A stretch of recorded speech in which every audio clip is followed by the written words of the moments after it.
12 जून 2023 महाराष्ट्र में एक ऑर्डिनेंस आया जो आया 7 जून को। उसका नंबर है महाराष्ट्र ऑर्डिनेंस नंबर 2 ऑफ 2023। अब ये आया है महाराष्ट्र कोऑपरेटिव सोसाइटीज़ एक्ट 1960 के तहत। अब ये पहले भी एक बार प्रोविज़न इंसर्ट किया था, फिर उसको डिलीट किया था। अब वापस ये प्रोविज़न को इन लोगों ने ऑर्डिनेंस के तहत, अभी तक कानून नहीं बना है, कानून जब भी मॉनसून सेशन में ये ऑर्डिनेंस आएगा, बिल पुटअप होगा, तब वो कानून बनेगा। मगर अभी तुरंत ही जिस दिन ये नोटिफाई हुआ 7 जून को, तब से ये फोर्स में आ गया है, मतलब कि ये ऑलरेडी लागू हो गया है। तो आज हम देखते हैं कि ये क्या ऑर्डिनेंस है और ये अच्छा है कि हमारे लिए ठीक नहीं रहेगा। तो इसके अंदर एक प्रावधान किया है कि section 2 Maharashtra cooperative societies act 1960 के अंदर एक डेफिनेशन डाला जाए और उसका होगा एक्टिव मेंबर। अब एक्टिव मेंबर मतलब क्या? तो प्रावधान क्या बोलता है? प्रावधान ये बोलता है active member means a member who participates in the affairs of the society and utilizes the minimum level of services or products of that society as may be specified in the bylaws। उसका मतलब ये है कि वो जो member है society का, वो सोसाइटी को कुछ कंट्रीब्यूट करता है अपने द्वारा, वो चाहे सर्विसेज हो या प्रोड्यूस हो या कुछ भी हो, वो उसको सोसाइटी को कुछ कंट्रीब्यूट करता है। अब आया सेक्शन 26, एक नया सेक्शन इंसर्ट किया गया है जो बहुत बड़ा है, फिर भी मैं पढ़ने की कोशिश करती हूँ। 26 A member shall be entitled to exercise such rights as provided in the Act, rules and bylaws, provided that no member shall exercise rights until he has made such payment to the society in respect of membership or acquired such interest in the society as may be prescribed and specified under bylaws of that society from time to time, provided further that in case of increase in minimum contribution of member in the share capital to exercise right of membership, the society shall give a due notice of demand to the member and give reasonable period of time to comply with। फिर आगे क्या बोलता है, मतलब कि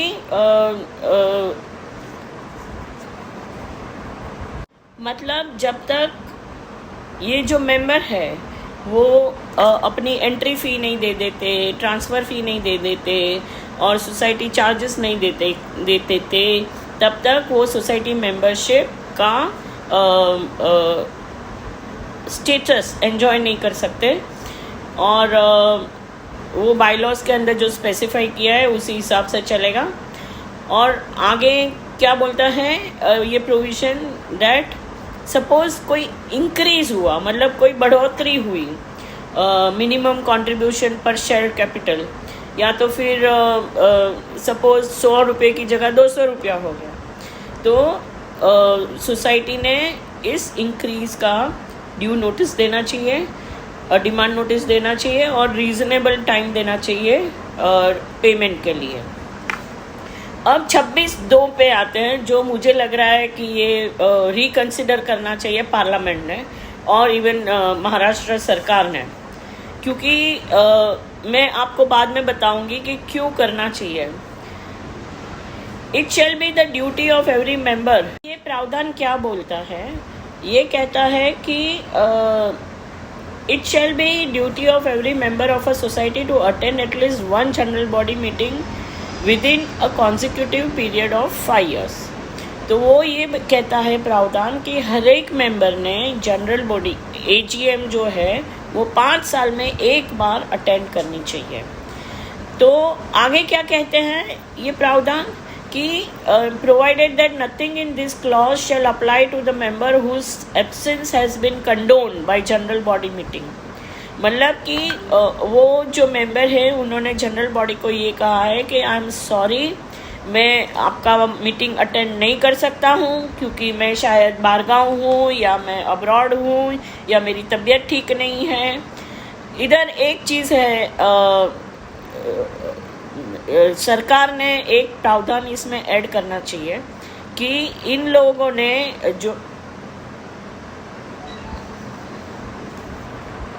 जो personally attend नहीं कर सकते वो लोग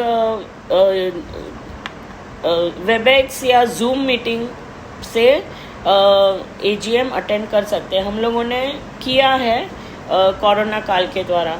तो शायद जो मैं बोल रही हूँ वो हिच जो है, जो मुझे ऐसा लग रहा है कि ये मैनेजिंग कमेटी मिसयूज़ कर सकती है, तो उसको रोकने के लिए ये एक प्रावधान डालना चाहिए, जो मैं रिक्वेस्ट करूँगी स्टेट गवर्नमेंट को कि ये इसको कंसिडर करें। और ये बहुत इम्पॉर्टेंट है क्योंकि ये क्या कहता है, ये जो प्रोविज़न है वो तो 5 साल में एक बार तुमको अटेंड करनी है।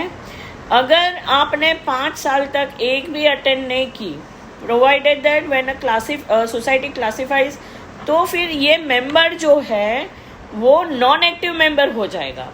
अब नॉन एक्टिव मेंबर हो जाएगा तो क्या होगा कॉन्सिक्वेंसेस? तो नॉन एक्टिव मेंबर का कॉन्सिक्वेंसेस क्या है कि सोसाइटी उसे नोटिस देगी 30 डेज़ के अंदर कि अभी आप नॉन एक्टिव मेंबर हो गए हो और ये फाइनेंशियल ईयर से। तो ये नॉन एक्टिव मेंबर है उसको और 5 साल दिए जाएंगे और उसमें उसने ये जो डिस्क्वालिफिकेशन है उसको करेक्ट करना है, यानी कि उसे अटेंड करनी है मीटिंग। अगर नहीं करता है तो उसका एक्सपल्शन हो जाएगा।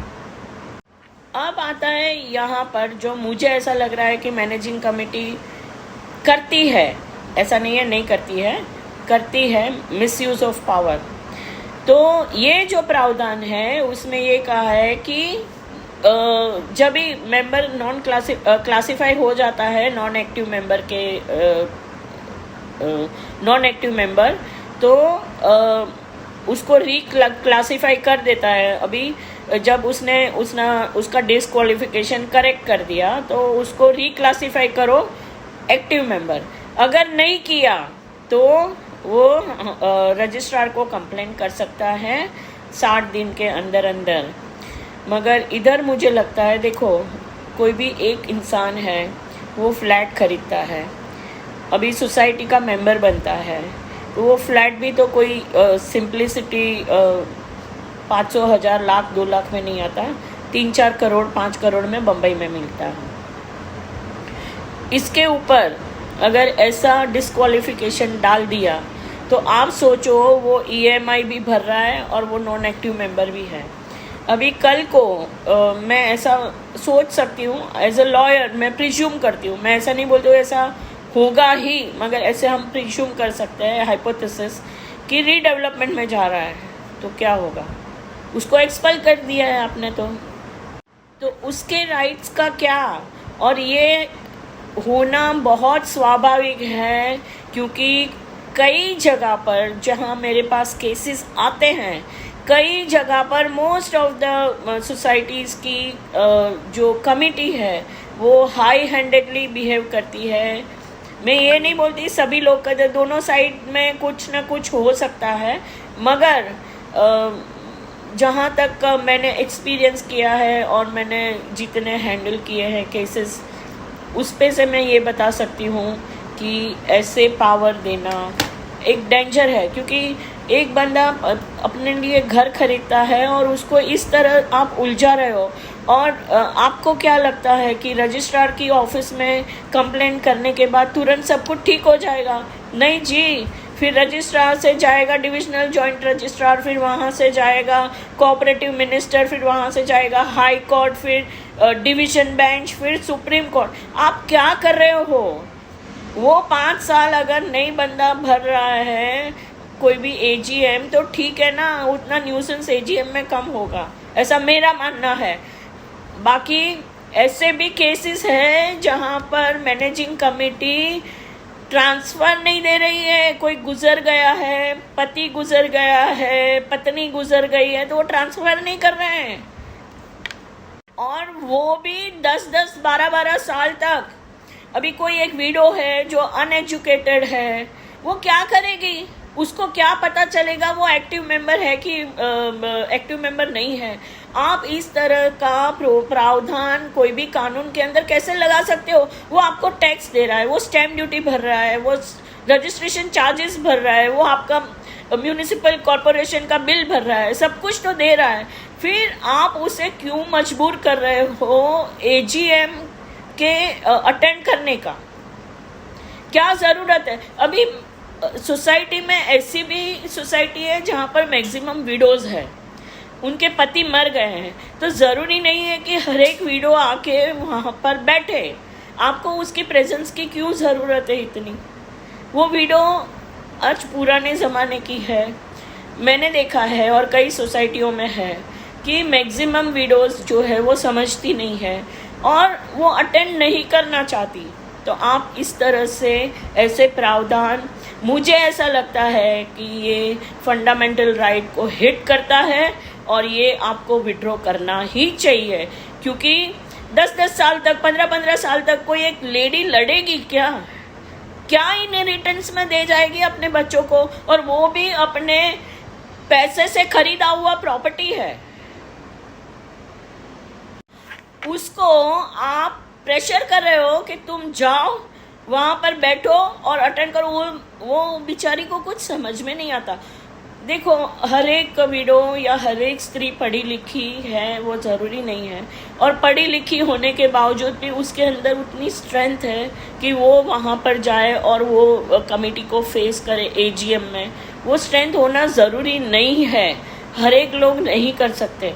मैं ये कह रही हूँ कि महाराष्ट्र सरकार ने इस प्रावधान को रिवाइज करो, या तो फिर इसको विड्रॉ करना बहुत ज़रूरी है, क्योंकि आप किसी एक बंदे की प्रॉपर्टी को without any rhymes and reasons unnecessarily एक लिटिगेशन में डाल रहे हो।